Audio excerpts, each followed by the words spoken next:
Bonjour à tous et bienvenue dans le bazar de Tsubasa, c'est Radonga. On se retrouve pour une vidéo analyse et invocation pour la sortie de ce Soda Vasco de Gama. Donc dans le manga, on sait juste que Soga est un joueur de Vasco de Gama. On voit une action, celle de la carte où il est en train de sauter pour mettre la tête. On n'a aucune info de sa carrière à Vasco de Gama, qu'est-ce qu'il a réussi à faire, qu'est-ce qu'il a gagné.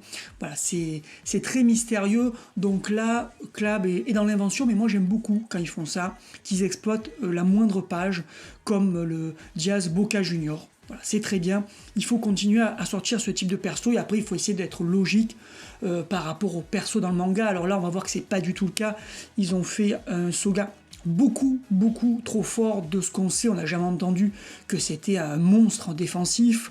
Au JO pour l'instant il n'a pas été particulièrement impressionnant et pourtant ce Soga va être le deuxième meilleur défenseur du jeu, très certainement, puisque c'est un mini Gentile. Alors là vous voyez l'équipe actuelle du compte à gagner, donc rendez-vous en description de cette vidéo pour aller sur mon compte Twitter si vous n'êtes pas déjà sur Twitter et si vous ne me suivez pas. Pour participer au concours vous avez jusqu'au 28 mai pour participer et tenter de le gagner. Voilà, on va regarder donc le Soga justement. On va aller le voir et on va voir de suite. Bon, on va comparer avec Gentile en fait. Hein. Gentile, c'est la référence actuelle. On va voir qu'il est pas loin. Bon, il a un peu plus d'endurance que Gentile. Ça, déjà, c'est quand même pas mal. Ensuite, en termes de stats défensives, vous voyez, la différence est très faible. Il est quasiment au niveau de Gentile. En revanche, au niveau physique, il est en dessous de Gentile, mais vous allez le voir, c'est compensé par une de ses compétences. Alors, le passif, c'est le même que Gentile, qui est un des meilleurs passifs du jeu. 25% supplémentaire sur les puissances et techniques spéciales à pleine endurance. Et après, ça descend avec l'endurance. Mais là, vous allez passer de 25 à 20, à 15, etc. C'est très fort parce que sur le premier duel, c'est très très de passer ce genre de joueur. On le sait avec Gentile. Donc, vu qu'il a des stats très proches, on est à peu près sur le même niveau et donc la différence sur le physique finalement va être un petit peu compensée par sa compétence plus 10% contre les joueurs club, et actuellement en PvP il y a énormément de joueurs club, donc ça va le rendre à peu près au niveau de Gentile. Après, la faiblesse par rapport à Gentile, ce sont les techniques spéciales qui sont moins fortes que celles de Gentile. On est autour des 450 pour chacune. Alors il a un contre S, un tacle S. Vous pouvez récupérer l'interception S dans la boutique à Dream Ball ou sur un doublon du Dreamco, hein, par exemple. Donc au final, quand on fait tous les calculs, il est légèrement en dessous de Gentile, globalement. Voilà, de pas beaucoup, hein. La différence est pas énorme et pas substantielle en termes de puissance de tacle, de contre et d'interception.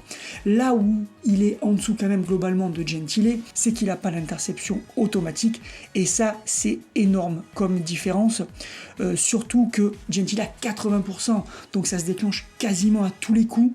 Ça veut dire qu'on ne peut pas l'éliminer tout simplement en le lobant bêtement, comme on va le faire par exemple avec ce Soga, où on va tenter de le lober par une passe blanche par exemple, et ne parlons même pas des passes spéciales à travers tout le terrain, où là Gentile de temps en temps il va en attraper une, alors que ce Soga se fera avoir à tous les coups. En plus, le Gentile donc a une réduction du temps d'étourdissement, donc même s'il se fait éliminer ou s'il perd un duel, il va se réactiver plus vite.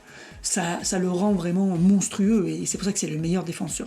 Le petit avantage en revanche de ce Soga, c'est qu'il est plus intéressant au niveau des liens, beaucoup plus intéressant, parce que Gentile a seulement 2,5, c'est désormais moyen, hein, correct mais pas extraordinaire, alors que Soga a 4%, ce qui est le top actuel.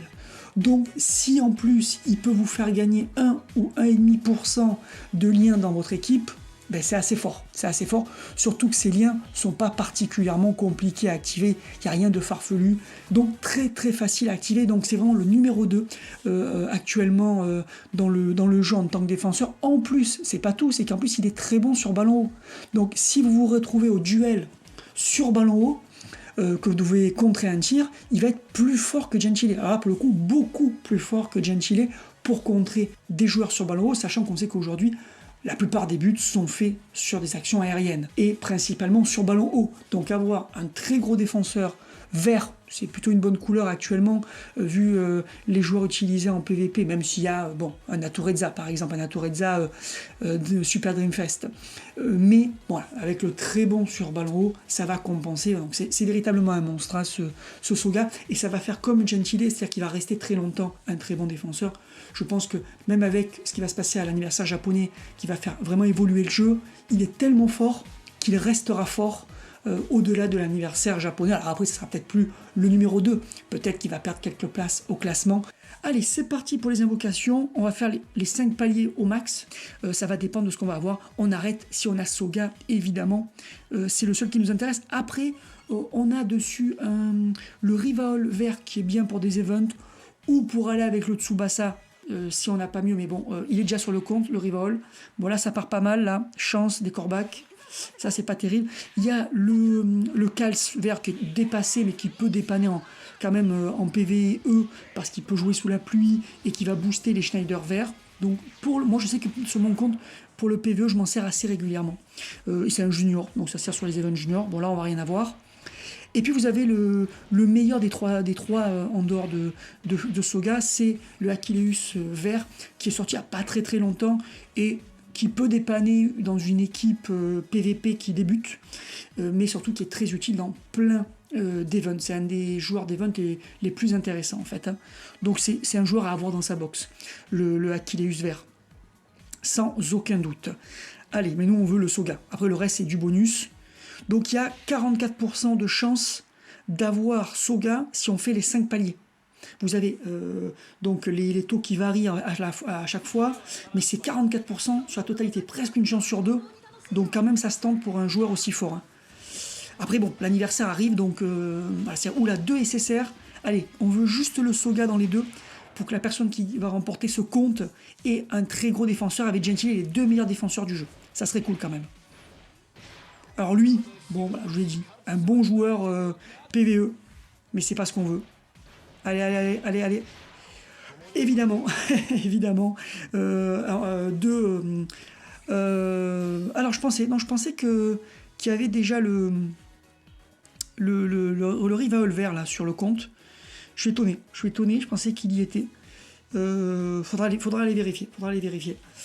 Bon, ouais, déception, parce que là on aurait pu s'arrêter là.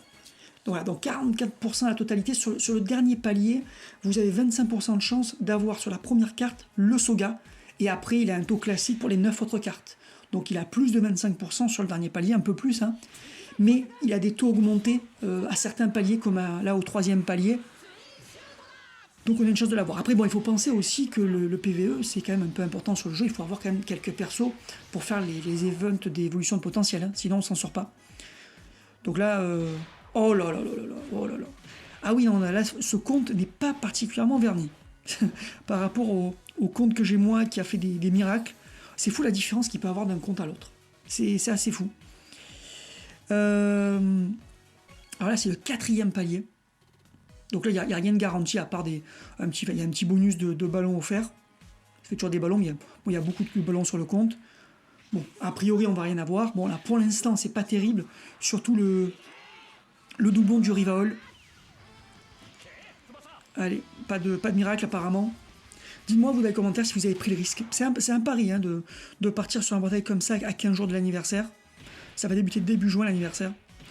C'est un pari, mais bon, pour le Gentile par exemple, bon, c'était un anniversaire de la Glo, mais beaucoup disaient ah oui l'anniversaire arrive, mais finalement c'est toujours le meilleur depuis 6 mois. Hein. Donc je pense que le Soga il va pas rester au top aussi longtemps avec un anniversaire Jap, mais je pense qu'il va rester quand même parmi les meilleurs, ça sera un joueur à avoir. C'est pas sûr qu'on ait mieux que 4% de liens à l'anniversaire. Hein. On ne sait pas du tout à quoi s'attendre pour l'anniversaire.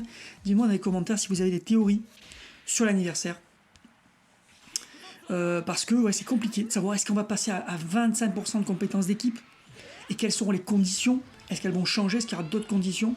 Bon, allez, 2 SSR. On a quand même 2 chances d'avoir Soga. Allez, comme ça on a les 2 meilleurs défenseurs du jeu sur le même compte.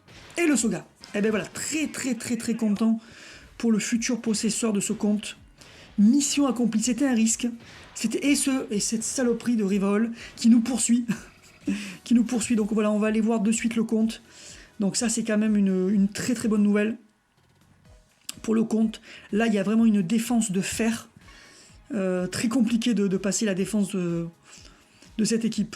Une fois qu'elle sera bien sûr optimisée. En plus, il y a le Bueno. Hein. Bueno, c'est loin d'être un mauvais défenseur. Voilà, déjà au moins, ça y est, l'équipe est à 60%, c'est pas mal. Et avec 3 très bons défenseurs, après il faudra trouver un moyen de dégager Almieja. Alors pourquoi pas mettre le Hino River Plate, peut-être. Voilà. Enfin, de toute façon, là c'est vraiment une équipe pour farmer hein, que j'ai constituée, pour farmer les événements temporaires, pour pas perdre de Dream Ball pour celui qui aura le compte. En tout cas, voilà, mission réussie, très content, et rendez-vous pour des invocations, et pour les news, et pour tout le reste très prochainement. Pensez à vous abonner. Bye.